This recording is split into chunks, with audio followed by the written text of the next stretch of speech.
I am in the top 10 worst wrestling announcers of all time list. So Yokozuna comes out and I said, he's got an ass like an amphitheater, Vince. And then you hear Vince go, I don't know about that, but I don't want this. It was clear at the time this was definitely a fish out of water kind of a situation. I walk in and Undertaker is in the corner of the room, squatting with his back against the wall, staring straight ahead. I'm thinking of doing a Vince impression. Bobby Brain Heenan, Gorilla Monsoon, not Vince McMahon. Vince comes in, silence, complete silence in the room. Bartlett, you're fired! I wish I was better. It was a great experience. I mean, I'd do it all over again in a heartbeat. Rewind, recap, relive. For over 50 episodes, the revolutionary force in wrestling interview. My guest today has had a life behind the microphone, whether it be on Imus In The Morning for over 30 years or his memorable run on one of the original commentators from Monday Night Raw, which I can't wait to get into. Please welcome Rob Bartlett. Memorable, but maybe for all the wrong reasons. No, it was a great run, and I know a lot of people are curious about the inner workings of it. I've seen some interviews done recently, so I wanna get into it, but I want to start at the beginning of what you were doing as you were discovered from Monday Night Raw, Imus In The Morning. How did that all come about? I've been a stand-up comic for I think it's about 8 or 9 years at the time. Road comic, do 30 or 40 weeks on the road every year across the country. In the early 80s to mid 80s, it was a very lucrative, way to live. It was the comedy boom. It was huge. And you could literally work in a different club in the country every week for 2 years without repeating. And there were that many comedy clubs across the country. And I was in Florida, Jacksonville, Florida, and my eldest son, was 2 or 3.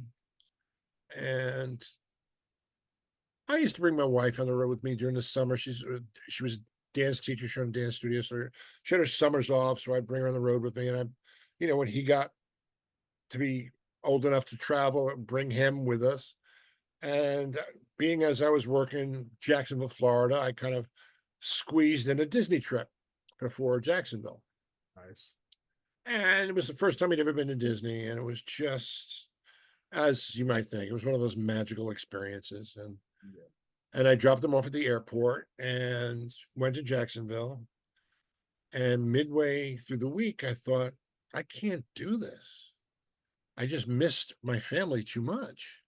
So I said to my manager, I called him, and it's like, I think it was the Friday before, the hell weekend of 9 shows between Friday and Sunday.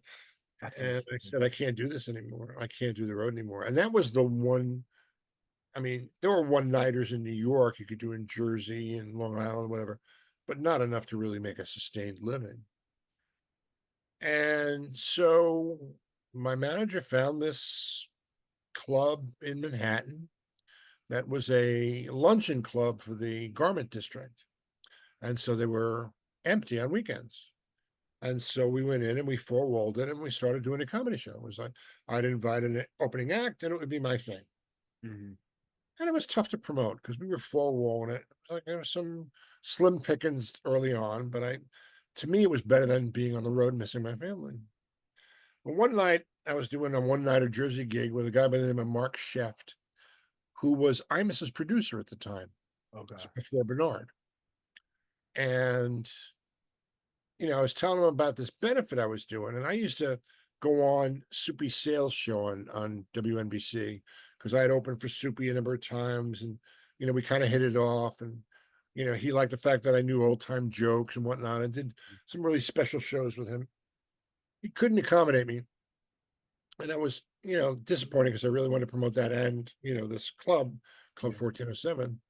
And Mark says, well, why don't you come on Imus? We do comedians every Friday. And I had remembered Imus from high school. I used to have an AM clock radio that I won because my homeroom sold more magazines than any other homeroom in the high school. And I said it to WNBC, and I mean, I'd wake up to him coming out of Elton John's "Don't Let the Sun Go Down on Me," and Ma'am, you're not going to let your son go down. I mean, how about your daughter? And they go right to commercial, and there'd be 45 minutes of commercials before he'd come back in the air. And you just knew that he'd been called into the general manager's office Yeah. for dressing down. I said, yeah, that'd be great. So I went on. And at the time, my signature bit was Tom Carvel.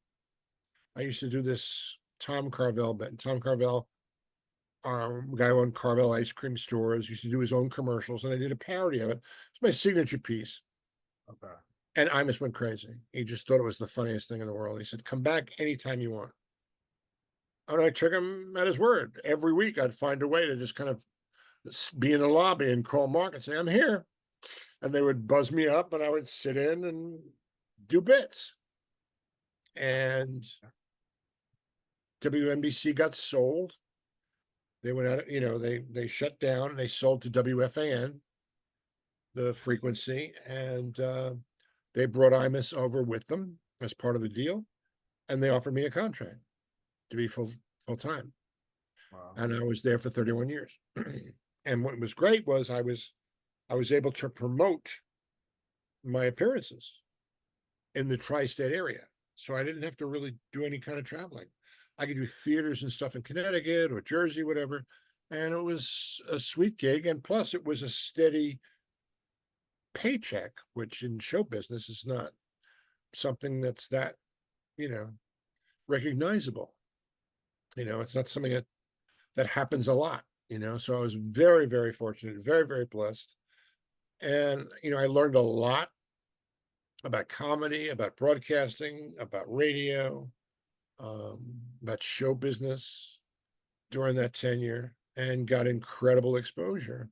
And to his credit, he allowed me to pursue other interests outside of the radio show.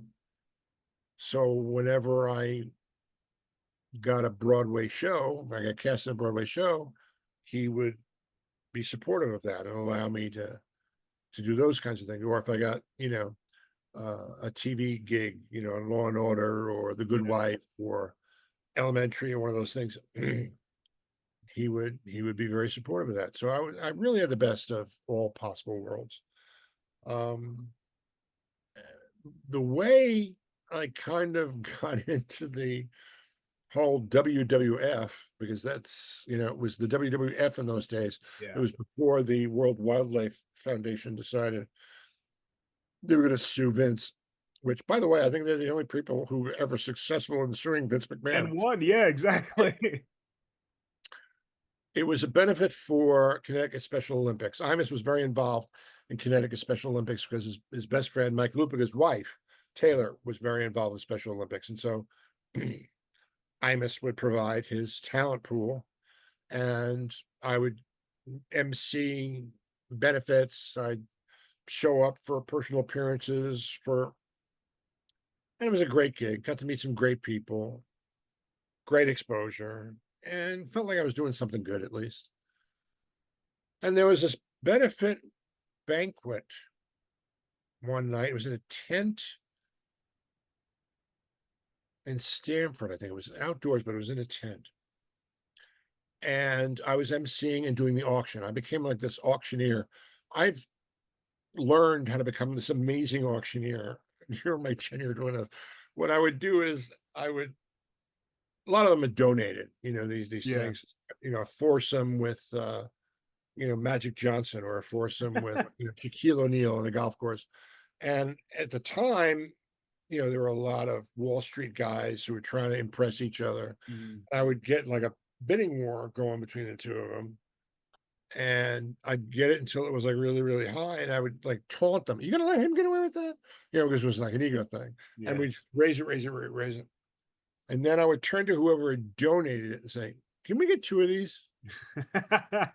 And I would split it. They would each pay whatever the highest bid was, and so they would double their money. Wow, So yeah. like this legendary, That's So amazing. I was doing this auction, and MC work at this tent in Stamford, and Vince was sitting at the table right up front with his wife. and he was wearing a peach colored 3-piece velour suit. I got 40 minutes of material just hammering about the suit. Just killed. And, it was very successful, raised a lot of money.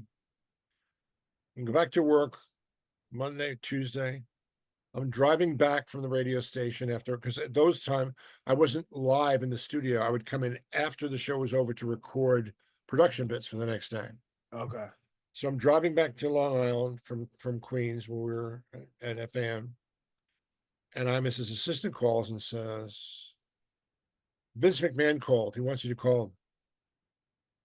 And I was like, my blood ran cold. I was like, oh no.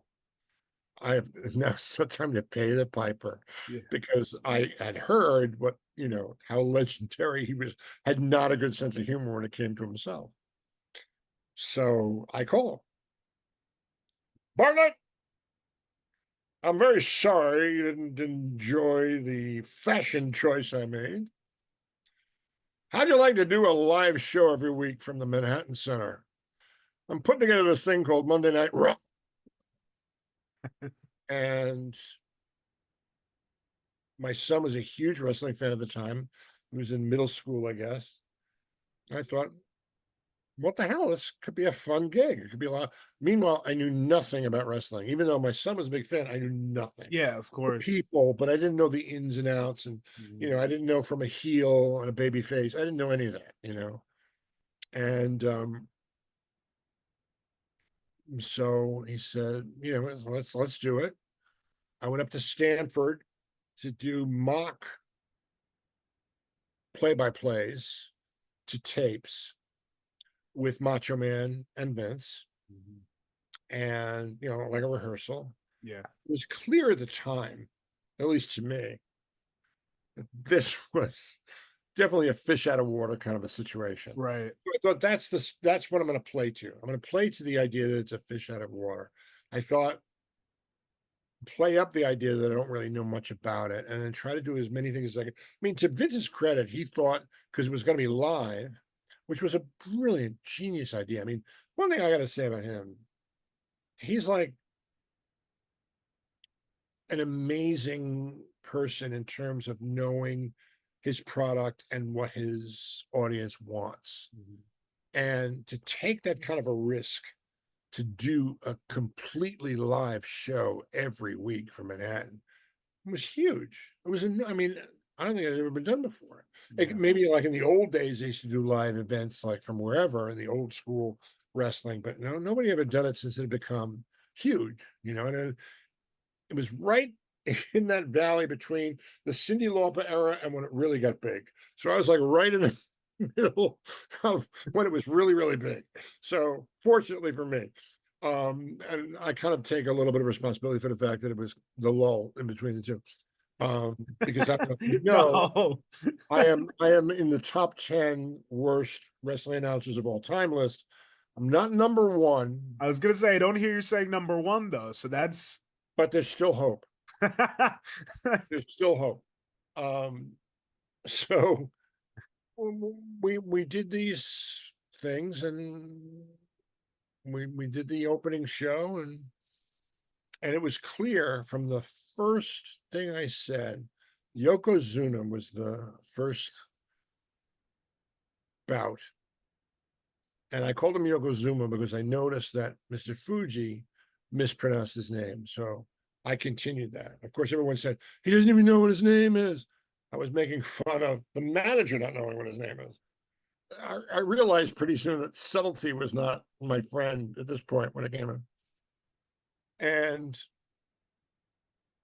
Vince, to his credit, did not give me any direction. He said, just go with it. He thought that having a radio personality, because a lot of what we did was based on current events. Yeah. A lot of it was done, ad lib and spontaneously and kind of riffing. And it was in theory, it was a great idea. But for what I did, because I would do like characters and voices, I would do Mike Tyson. Mike Tyson, yeah. Yeah. Which are totally wrong for that particular venue, So Yokozuna comes out and I said, he's got an ass like an amphitheater, Vince. And there's this little pause, and then you hear Vince go, I don't know about that, but I know about this. And it was at that point he knew, what have I done? What have I done with this guy? That was episode 1, right? That was episode 1. That was the first thing I said. It asked like an amphitheater, and it just went downhill from there. I had 2 bright spots during my 13 weeks. One of which was when I got to interview Luna Vachon and Sensational Sherry when we were up in it was the Mid-Hudson Civic Center in Poughkeepsie. Because once a month we couldn't do the Manhattan Center. The Manhattan Center was booked one Monday a month. So we go to Poughkeepsie. And Vince says to me, you're gonna interview Luna Vachon and Sensational Sherry, and they're gonna get into a fight. And they're gonna rip your clothes off. I said, excuse me. He said, they're just going to grab whatever you got, and they're just going to pull it down. They're going to tear it off. Okay. I'll go with it. Yeah. So it happens. And I'm trying to make a bit out of it. So I run, that became my patented finishing move, running, fleeing from the scene. Backstage, and I said to the makeup girl, Sharon, I said, can you make me look like I've really been beaten up? And she gave me this big black eye, and she tore my t-shirt, and I came staggering out after they had finished the fight. And I collapse, and Macho Man runs over, and he slaps me in the face, trying to wake me up. And I spent the rest of the show with the headset on, with this, shiner. The other one, which is my personal favorite time, was when Vince was getting an award for the charity work that the WWE does. And I got to say, to his credit, they do amazing work with kids. And it's part of the contracts with these guys. They're expected to show up for these personal appearances at children's hospitals and whatever. It's amazing what they do. And to see what they do for these kids, it's unbelievable. So he was getting an award for that. And Macho Man was going to be giving it to him. So 2 of the 3 were not going to be at the show. And it was going to be at the Manhattan, and not a Manhattan Center, it was going to be at Poughkeepsie, at the Mid-Hudson Civic Center. And Bobby the Brain and Gorilla Monsoon were the substitute guys for Vince and Randy. And so I got this idea. And I said to the makeup girl the week before, I said, can you make me look like Vince? And she said, what do you mean? I said, I'm thinking of doing a Vince impression for next week's show because Vince is not going to be here. And of course, she goes crazy. She thinks it's like the greatest thing in the world. So she figures out how to sculpt my face a little bit, do the hair. I got shoulder pads for the tuxedo. She made my lips really big. And there's video of it up on YouTube, I think, where it says, Bobby's Brain Heenan, Gorilla Monsoon, not Vince McMahon. And my impression of Vince was really just gibberish, but with the vocal inflection. So, simplex,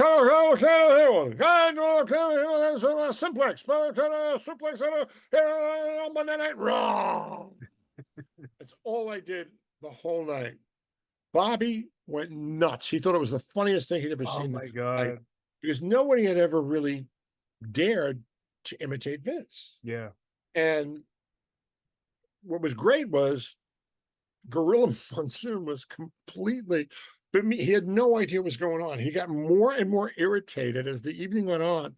And meanwhile, Bobby was just going with it. It was like Bobby and Randy, I gotta say, I cried when both of them passed. They were 2 of the sweetest, loveliest, gentlest, kindest, nicest people I have ever worked with in the business.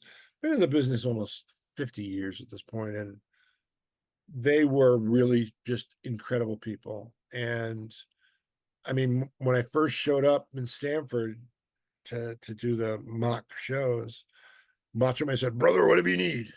Well, you want to set? I'll set you up. Tell me where you want to go. I'll set you up."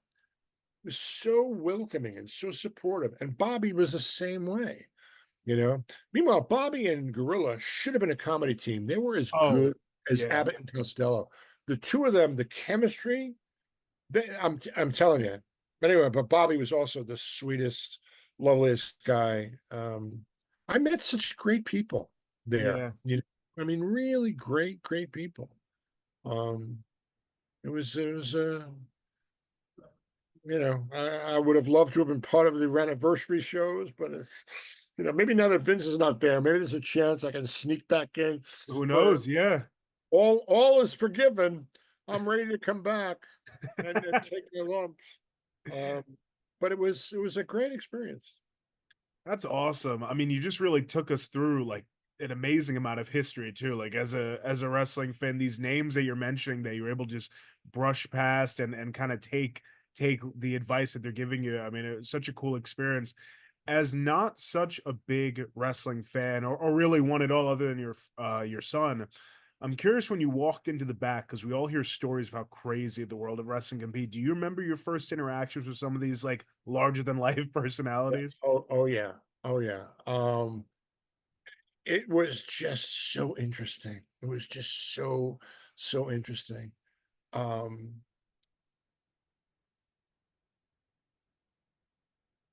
the Undertaker, I never saw him out of character. He Wow. was always in character. At the Manhattan Center was an old hotel, and the room we were in was like, I guess, where they would have weddings and whatnot. There was a stage where they put some bleachers and they put the ring in the center, but they were like little rooms, you know, off. And one was the room which was like the gathering room. It's like the green room, the backstage room, Mhm. where everyone would get ready, where you'd have the pre-show meeting, and where you would have the catering, which was always grilled chicken, vegetables, and Pro bars. Uh, Did that appeal to you at all? I was like eating my body weight in Pro bars at that point. I don't know what I've done with the system, but um, and then Vince would come in and he would talk through what the show was going to be. And I walk in, and Undertaker is in the corner of the room, squatting with his back against the wall, staring straight ahead, not blinking, just staring straight ahead. Throughout the entire pre-show meeting, throughout the entire experience, we left to go do, you know, to start the show. His bout was not until later on in the show. I went back into the room, go to the bathroom, whatever, during a break. He was still in the room by himself, Wow. squatting, looking straight ahead. Until it was time for him to come out, he would stand up from the squat with his back against the wall, put on the hat, and walk out. I've never seen somebody stay in character like that. He was so, I mean, in the zone in terms of like being that character and staying in that character. It was so impressive and scary as hell, you know. Bam Bam Bigelow, a very scary looking guy, you know, a bald guy with tattoos of flames on his head, you know, would come to the show on a chopper, you know, and his wife and young children, I think two of them were babies, would meet him there and they would be backstage. But the sweetest, nicest, gentlest, down to earth person. Um, Nature Boy was called me sir. I mean, it was like uh, it was an amazing experience to see the inner workings of how it went.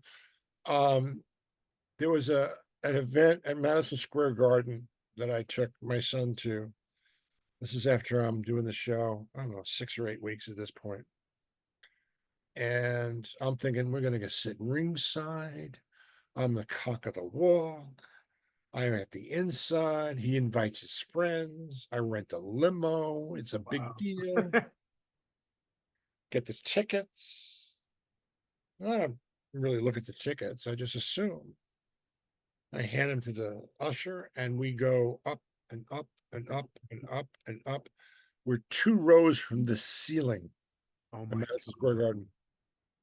And I said, there's something wrong here. So I said, let's stay here. I'm gonna figure out what's going on. I go down, and I knew the security guy, and he let me backstage. And Vince says, all right, here's what we're gonna do. We're gonna introduce you, and we're gonna hit a spotlight of you way up at the top, and we're gonna follow you doing the walk of shame all the way down to the ring. And you're gonna interview Giant Gonzalez and Harvey Whippleman.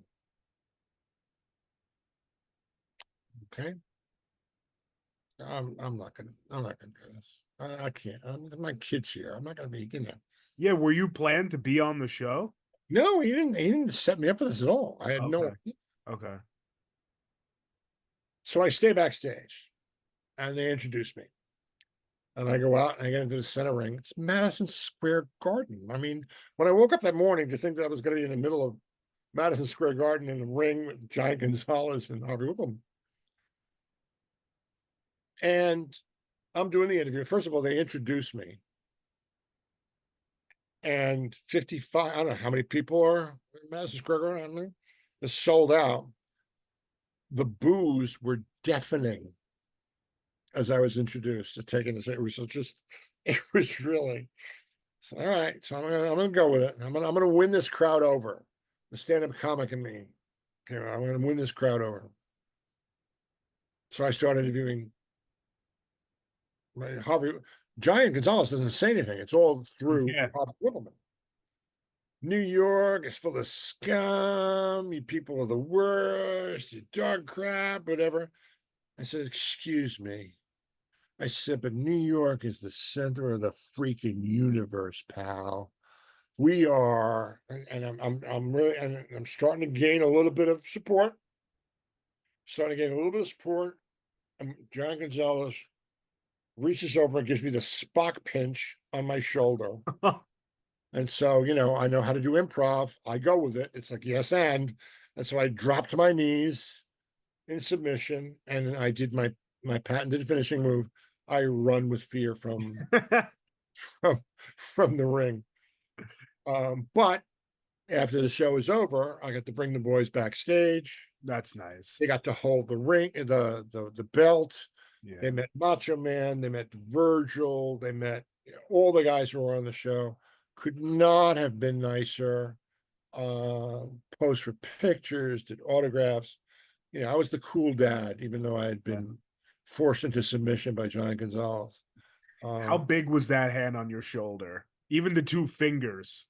Oh, he had a hand like a dinner plate. It was like enormous. Wow. I mean, his fingers were like kibasi. They were like it was just unbelievable. Unbelievable. But it was a great experience. I mean, I wished I had been better at it. I wished I had, was able to have done what I do the best and bring it to it. Kevin Dunn, the producer, another amazing guy, was really excited about having this new blood in the organization. And he wanted me to come up with ideas to expand the programming. So I wrote a pilot for a sitcom based on wrestling. It was called The Turnbuckles, where it was going to star WWF people as a family. That's interesting. Wow. And the house and the bedroom was a ring, and the bed was in the middle of the ring. It was just, it was like a fantasy kind of thing. And I also had, I don't think I had a name for it, but I wanted to do a Saturday Night Live type of show, sketches using the characters from WWF. And Kevin was so excited about that. And we had many discussions about how to develop it and whatnot. But after it became clear that I wasn't doing anything to help the show, that what I was doing was hurting the show, and I wasn't able, and I felt kind of guilty that I Right. wasn't able to. I called Kevin and I said, look, man, I think it's probably best if I just bow out here. I said, because what I do, I don't think really fits. And what you guys have here, I mean, it was a great idea. I wish I was better at doing it. I wish I had, better ideas, whatnot. And he was so disappointed because he was so looking forward to doing those other things. But, and so I left. But as a sidebar to the Vince McMahon impression, following week, Manhattan Center, and going to the back room, waiting, green room, waiting for the show to start, waiting for Vince to make his entrance, and everyone is kind of like looking at me and they're kind of like laughing because everyone, I was like their hero for like taking on Yeah. Vince,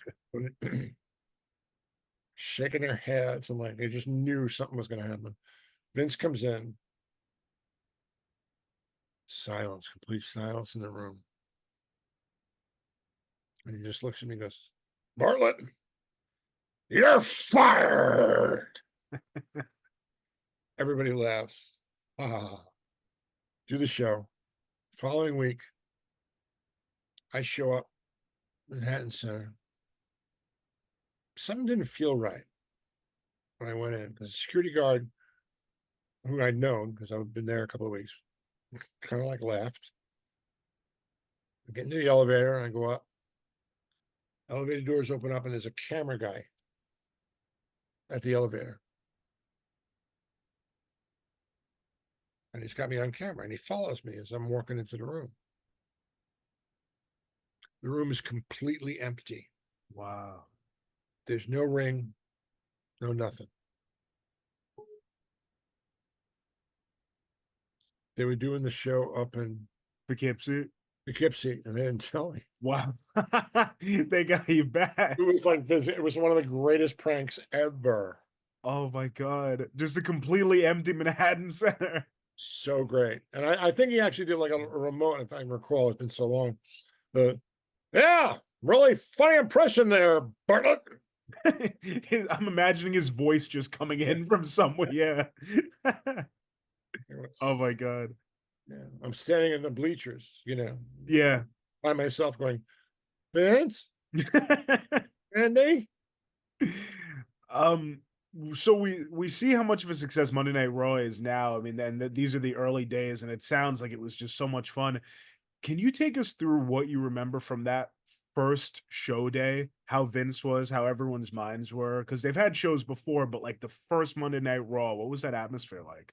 It was, you could tell it was something special by the way everyone was reacting. I mean, I had nothing to compare it to, but there was a certain amount of electricity that was palpable that you could feel. And, a lot of times I would not be given information as to what was going to happen because he wanted it to be spontaneous.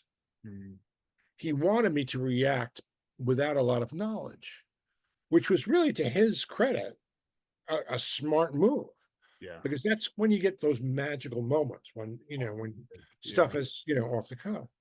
Like I didn't know Bobby was outside until I was sitting there and I saw they would cut to the bits that Bobby was doing on the outside, trying to get in. Yeah. um you know first he gets denied by Sean Mooney, I think. Sean Mooney denies him access. Then he comes back as the rabbi, I think was the second one he came back. Yeah. For some reason, Vince thought I was Jewish. And so that was why that was my uncle, I mean, I'm not Jewish, but I always seem to play a Jewish guy like in TV and movies and whatnot. Whatever reason, I don't know. I guess I look like, Typecast or something. Lou Yeah. Jacoby or something. I'm like the but I'm the most non-Jewish guy on the planet. Although two of my daughters-in-law are Jewish. But anyway, and then came in drag, there's my aunt. Yes. And I was nervous. I was scared. And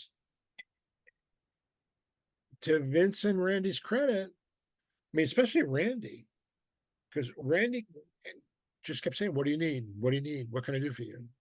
You know, it was so helpful. You know, wanted it to work. You know, he was such a company guy, and you know, just a real. You know, he and Bobby were two of the really most upstanding guys I'd ever worked with. Um, and Vince, you know, he's the PT Barnum for our age, man. He knows what works. You know, his methods might not be, you know, the easiest to deal with. You know, the way that he goes about things, you could, you know, argue about. You know, he's not the warmest individual. You know, there was not a lot of embracing, or you know, great job, kid, or but he really knew what he was doing. You know, he really knew what he was doing, and um, the crowd was insane. They knew that they were at something special. They knew that it was something new. They knew that this was history in the making. Um, and I mean, how many years has it been? It's still on the air. Yeah. You know, I mean, it's not on USA anymore, right? Is it moved to? It's still on USA, but Oh, it that's is. ending come January. Yeah. Then it'll Okay. be on Netflix, which is the end to, I mean, if you discount like the 5 years, I think that they switched to Spike, Right. it's ending like a since 1993 relationship, which is crazy to think about. And I feel like it's, you know, you mentioned PT Barnum, it's like WWE, even though Vince isn't there anymore, it's still WWE like paving the way, I feel, for what we could see going forward. I don't know. I don't think Netflix has ever had something weekly and live on their platform before. I don't know of a weekly live thing at all, really, to think about it. I mean, I don't think there's Yeah. any reality shows that are live, No. you know, aside from like, you know, political debates or the news, or it doesn't seem like there's a lot. So that's what I'm saying. I mean, I don't, to be fair, I don't think he gets enough credit for that idea, you know, for coming up with that concept. You Right. know, this is right around the time when WCW was starting to cause some trouble. They were stirring stuff up at that time. Right. Um, and that was how he decided to combat it, was to like shove it right back in their face and like, okay, yeah, you want to mess with the big guy? You know, you want to mess with the eagle, learn how to fly. You know, it's like, and he really, you know, it was a genius idea. It was a genius idea. No, it Because I was. have to assume, like in the 50s and early 60s, that a lot of the wrestling stuff was live, that it was done like it was a baseball game, you know? Yeah. It was done in these small arenas or wherever, like, Right. you know, it was like, and it's Saturday nights or whenever it was that they would do it. And he just took it to the next level. Yeah. And you always see this like archive footage that pops up of like one match that got recorded and like grainy, you know, dark, like not well lit. Like the Manhattan Center was a perfect venue, I feel, for something like that, at Oh, least beautiful. as a test or something to start it out with. I mean, it was such an iconic, it was really like it was a set, right? Yeah. Oh, And yeah. I mean, it was, it they really had displayed really, it well. yeah, yeah. The production values were very, very high. You know, Absolutely. they didn't skimp on that aspect of it, you know. It was, you know, it was a genius idea. Definitely. No, it was. And another genius that you were sitting next to a lot was Bobby Heenan. And you mentioned how he was just a lovely guy. But really, that brain, you know, moniker, Bobby the Brain Heenan, was true. A lot of people say like his mind for the business was just like above so many others.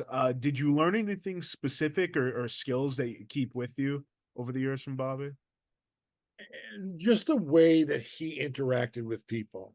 I Mm. learned a lot about how you treat people you work with through him. He knew what he wanted to do, he knew it was best. The way he went about making that happen was with respect. He never lorded anything over anybody. He never treated anybody with disrespect. He was a total professional. he loved what he did, and he was grateful for what he had.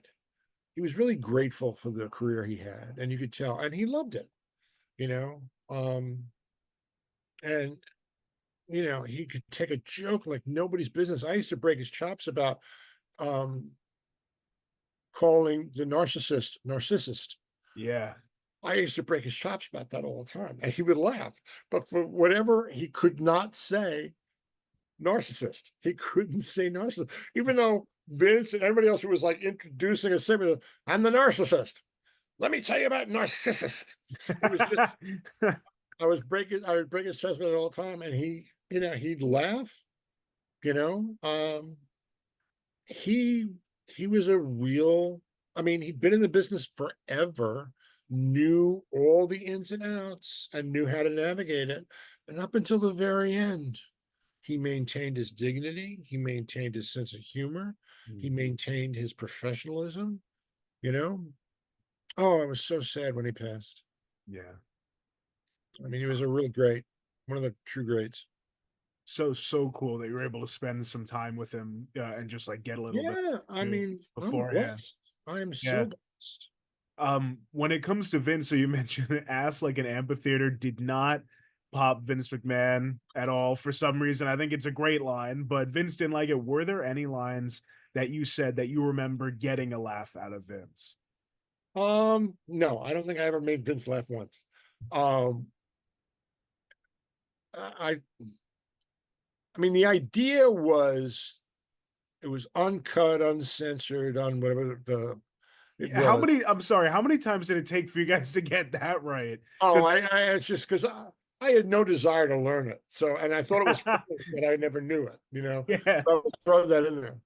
So he kind of secretly liked the idea that I said ass, right? But had to act like he was offended, you know? He's not a guy who lets you know how he's feeling, or at least that was my experience. So I don't know whether he liked that, what I was doing. I know he became concerned after a while when it was clear that this might not have been the greatest idea. In theory, it seemed like a good idea at the time, Yeah. but on paper, but in actual, I think part of the problem was when you're dealing with something that is that over the top to begin with, that's so larger than life, you can't add comedy to that because it almost takes away from the legitimacy of it being so over the top. Right. It's a universe, it's its own world. It's like, like the John Wick universe in those movies. They set up rules, and there's a very well thought out series of rules that you have to follow. And that's what makes it so strong. Yeah.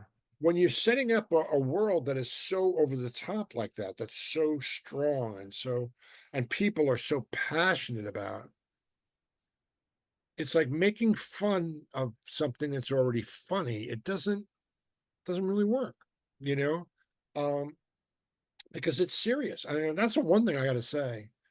I had no idea how grueling it was and what unbelievable athletes these guys need to be to do what they do.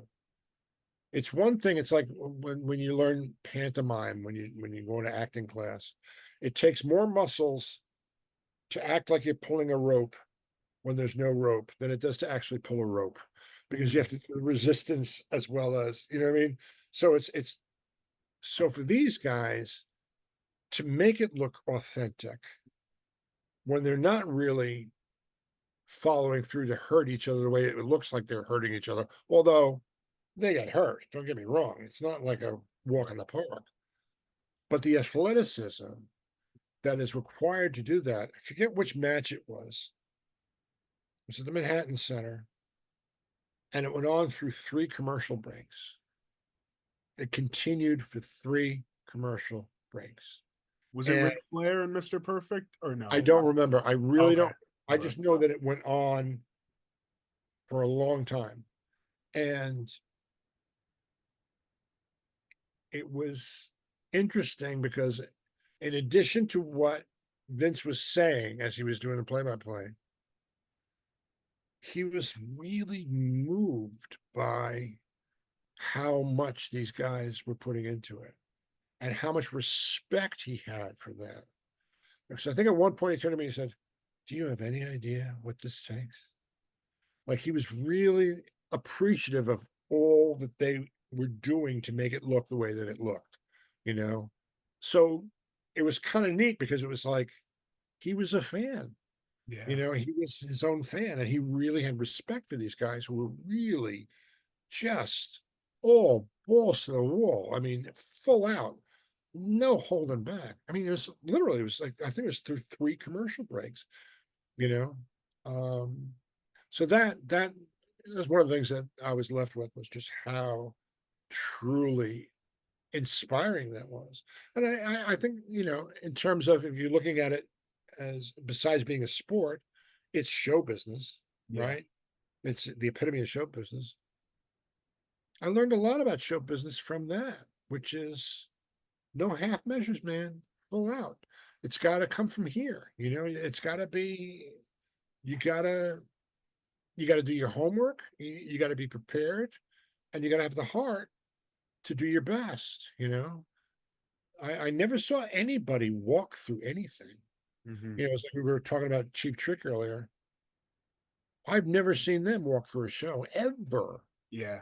And when they're on stage, you get the sensation, the feeling that they are where they want to be more than anywhere else in the world, that this is what they love more than anything else in the world. And I got that from almost every one of these wrestlers, that they really, truly, and I guess you would have to.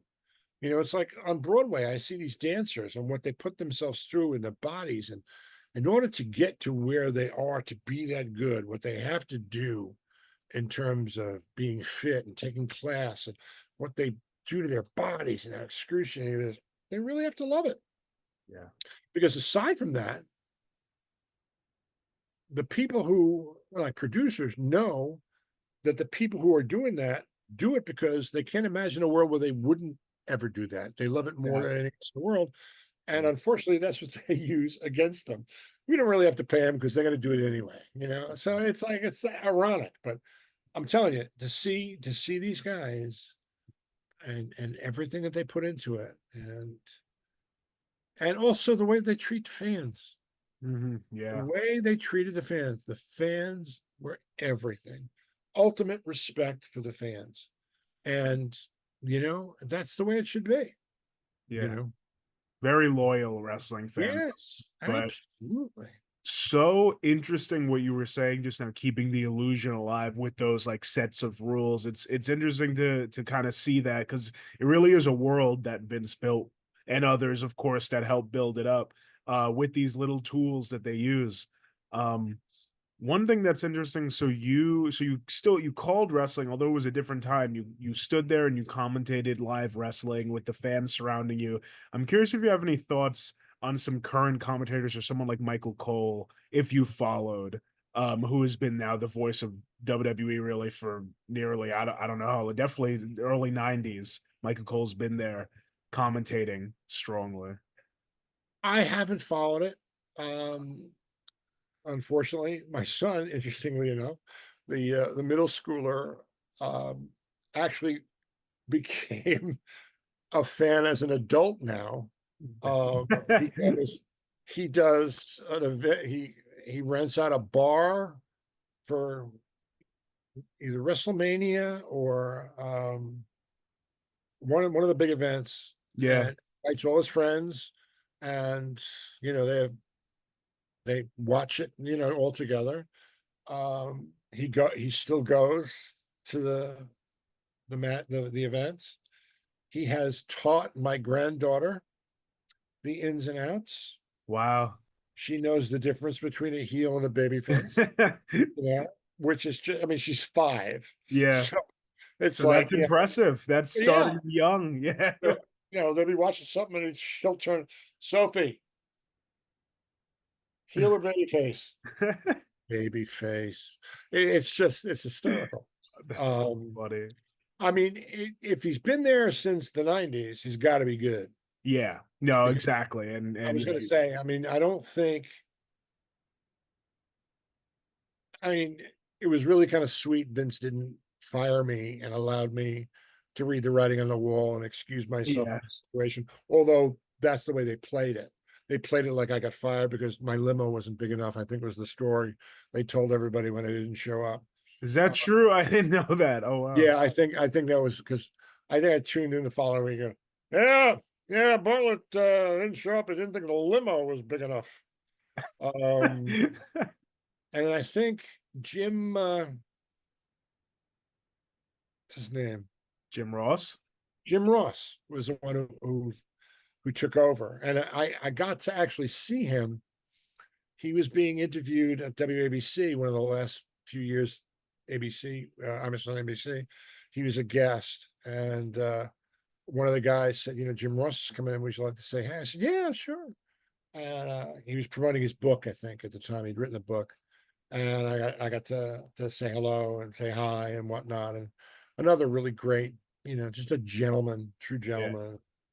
Um, so this guy must be good because they don't suffer fools. It's yeah. too important, an entity. It's too, you know, they gotta have they go for the best. You Oh, gotta be the yeah, best to stay in it. That's why it's as successful as it is, why it's gone on all these years. I mean, Cyndi Lauper brought the first wave of respectability to it, the whole rock and wrestling thing that happened in the 80s, and then Raw happened. And then after Raw, that's when it became the WWE and they took off again. It was like another renaissance. Um, but it's a very, it's an amazing brand, and it's an amazing show business entity, you yeah, know. definitely. I mean, the fans are more loyal than, Yankees fans or Mets fans or Giants fans or I mean, it's kind of cool. It's America when you think about it. They say the limo isn't big enough. You remove yourself from WWF, and do you start right back up with Imus, or had you even stopped Imus? Were I you able didn't to stop. jump in both? I was still doing Okay, Imus. That was the whole thing, is that the best part about Imus was I could even when I was doing Broadway shows, even when I was doing, TV parts, and I was still doing Imus. yeah, Uh it became clear early on that he knew how bad I was. So I I got a lot of crap, on the air from how bad I was. Um, which was, part of the Imus thing. You can't give you credit for something if it's nothing if not really serious. yeah, And so, yeah, like I said, I wish I was better. I wish I had been better for it. It deserved, I think, better, but it was a great experience. I mean, I'd do it all over again in a heartbeat. I have no regrets, other than I wish I was better. yeah, Uh, but it was a great experience. It was a lot of fun, and crazy, just crazy. Um, I had never met Luna Vachon before. First time I met her was when she came walking out for the interview. I'd never seen her, and so when she came out, yeah. I was like, "What the hell?" With the veins painted on the head and the mohawk and the voice, and it was like, I think one of the, I was trying to, of course, be funny, trying to make fun of somebody who's already so maybe it's a caffeinated brand or something along those lines. But it was just like a pea shooter at a battleship. It was just not. There was no way I was going to be making any effect in that whatsoever. The fact you could still look back on everything fondly is awesome to me. It really is. It's been so cool to hear that journey you had, because even in that short amount of time, I mean, so many awesome experiences. It really was. I mean, it was a time. It's like um, I really do look back on it fondly. It was Yeah. It was a lot of fun and unpredictable and kept me on my toes. And, it was just crazy. It was just crazy. Couldn't imagine just Yeah, being put into a different world like that. But I yeah. mean, thank you so much for your time, though. This has been really Oh, fun. my pleasure.